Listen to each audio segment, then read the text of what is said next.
Hola, buenos todos. Soy Marcos y tengo 8 años y me encanta leer. Vamos a continuar el libro de Tiempo de Mar Esmeralda. Y toca el capítulo 6, la inspectora. En el capítulo anterior terminamos la parte 1 y tenemos que empezar la parte 2. Vamos a leer el capítulo 6. Cuando Tienza tomó la decisión, se deshizo un nudo dentro de ella, como si por fin hubiera logrado desenredar un mechón de pelo rebelde. Iba a hacerlo. No tenía ni idea de cómo, pero hallaría la forma de salir de la isla, cruzar el temible mar Carmesí, adentrarse en el mar de medianoche y rescatar a Charlie.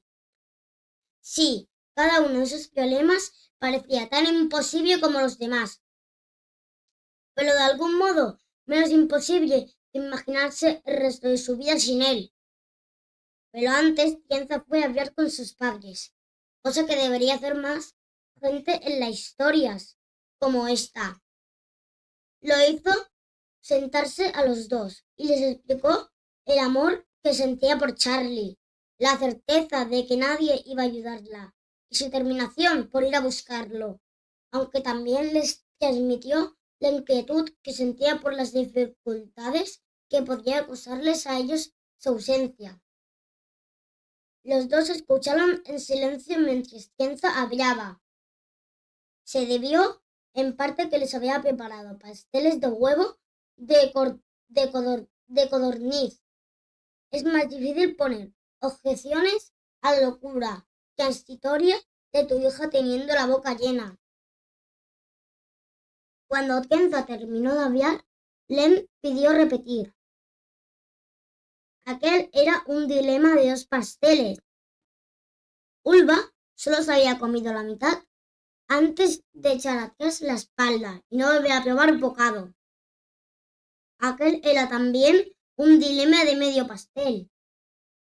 El padre de Tienza se comió el segundo pastel con deliberada meticulosidad, excavando desde arriba y avanzando hacia afuera, reservándose la corteza para el final. Por último, la hizo crujir entre los dientes.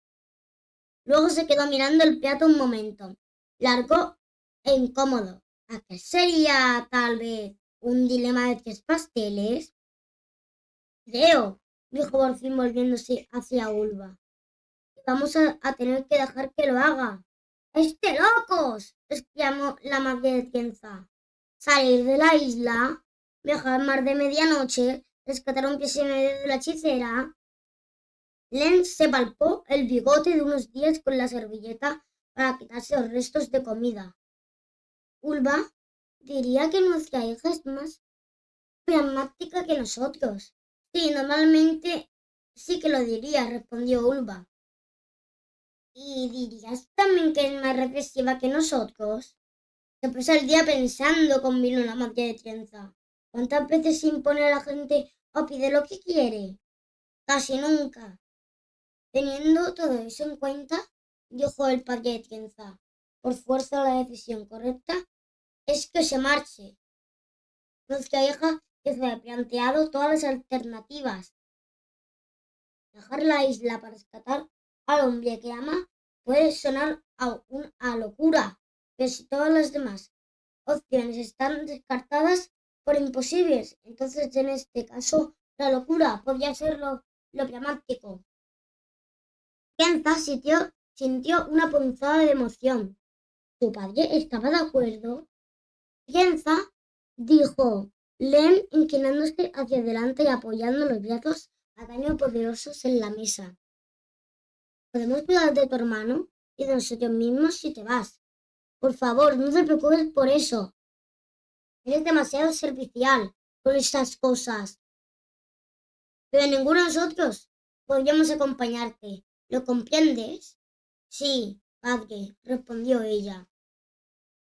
Siempre me había preguntado si esta isla resultaría ser demasiado pequeña para alguien como tú. Eso hizo que Tienza frunciera el ceño. ¿Por qué pones esa cara?, le preguntó él. No quiero ser maleducada. Entonces te exijo que me lo cuentes, así que cállate. Sería de peor educación todavía. Tienza torció aún más el gesto. Bueno, ¿cómo se te ocurre decir que la isla es demasiado pequeña para mi padre? Yo no tengo nada de extraordinario. Si acaso, si acaso yo soy la que es demasiado pequeña para ella. Tú lo tienes todo extraordinario, piensa, dijo su madre. Por eso no hay nada en particular que destaque. Bueno, los padres tienen que decir esas cosas. Están obligados a ver lo mejor en sus hijos o vivir con esos pequeños sociópatas. Los volvería majaras. ¿Tengo bestias bendicio entonces? Le preguntó Tienza. Sigo pensando que es una idea espantosa, señaló Ulva. Lem asistió. Lo es, pero una idea espantosa ejecutada de forma brillante tiene que ser mejor que una idea brillante ejecutada de forma espantosa. Si no, mira los pelícanos. Es verdad, aceptó la madre de Tienza. Pero somos capaces de que yo brille alguna de las dos cosas. No, dijo Tienza. Pero a lo mejor podemos dar un montón de pasos pequeñitos que vistos todos juntos. A lo mejor parezca brillantes a quien no los conozca. De modo que se pusieron a trabajar. Tienza era más que consciente de que quizá Charlie estuviera sufriendo, pero estaba decidida a dedicarle el tiempo necesario.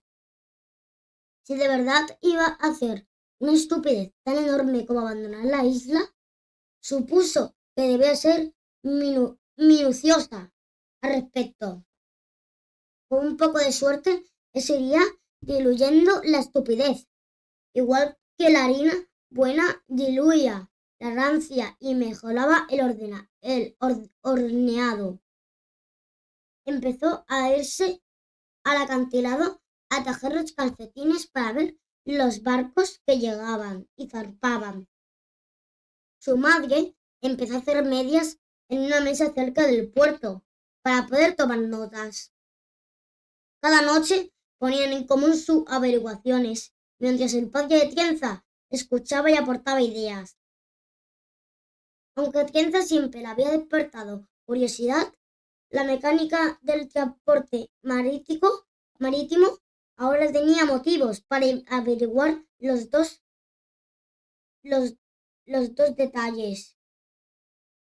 Había dos tipos de personas que solían irse de la isla. El primero era, por supuesto, la tripulación de los distintos barcos. Cuando amarraban, bajaban a tierra para hacer compras o visitar las tabernas. La Roca no tenía grandes atractivos, pero la cerveza de ladrillo se consideraba de las mejores de la región. Y además, con la cantidad suficiente dentro, todo lo demás ofrecía. La isla tenía mucho mejor aspecto. El segundo tipo de persona que salía de la Roca eran los cargos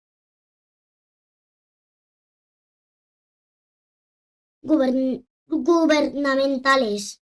No solo el duque y su familia, sino también funcionarios de la corona, como los recaudadores de impuestos, los mensajeros reales o los inspectores de cargamento.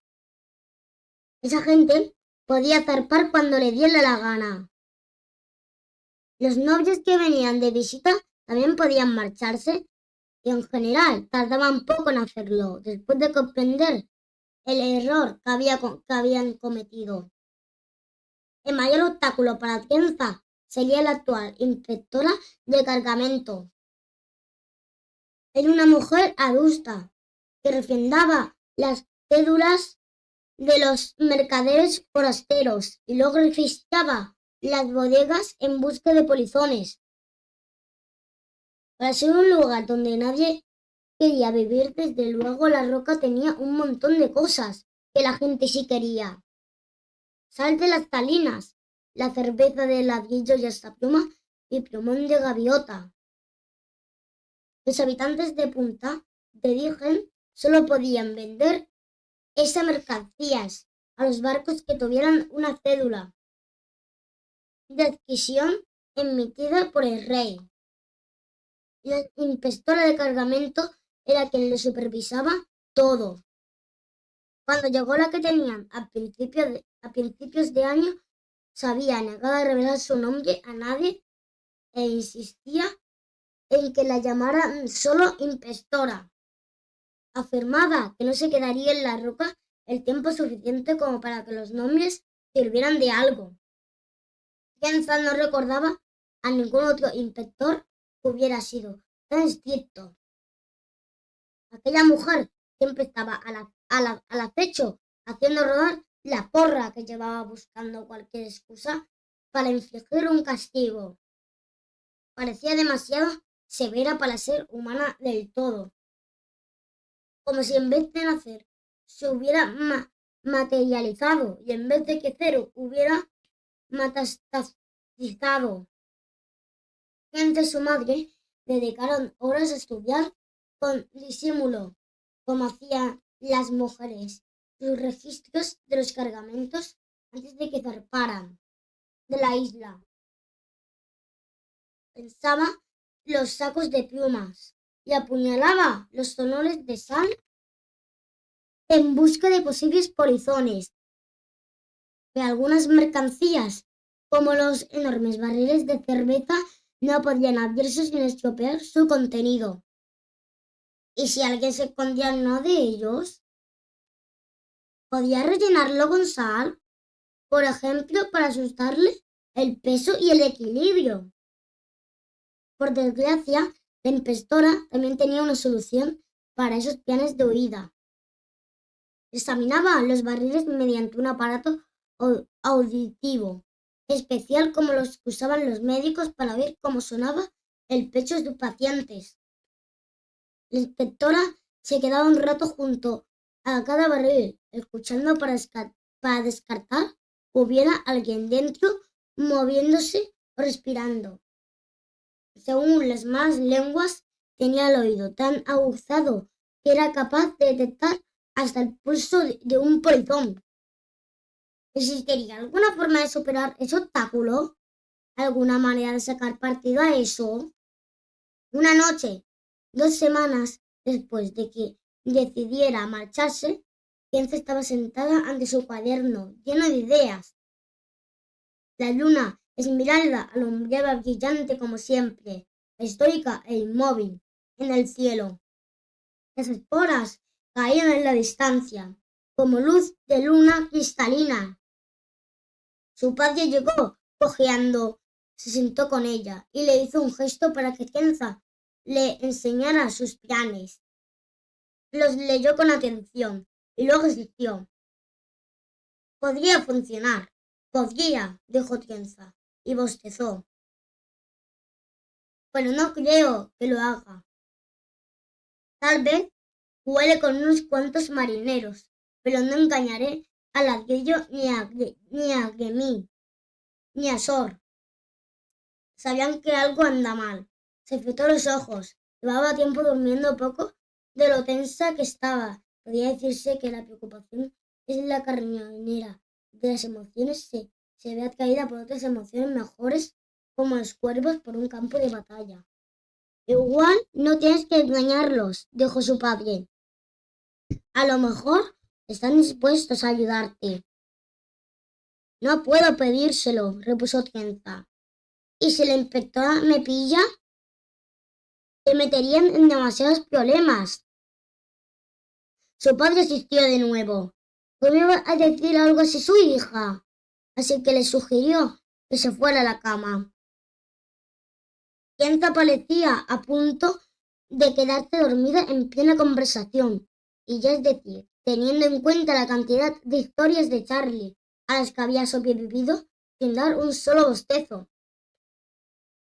Cuando Kenza hubo subido las escaleras, Lem cogió su bastón, se puso el abrigo y salió un rato a ejercer sus habilidades parentales avanzadas. Bueno, chicos, hemos terminado el capítulo 6. El siguiente día empezaremos el capítulo 7. Y bueno, chicos, hasta aquí el día de hoy. El siguiente día seguiremos con este librazo. Acordad de suscribiros y darle a me gusta. Gracias por todo. Adiós.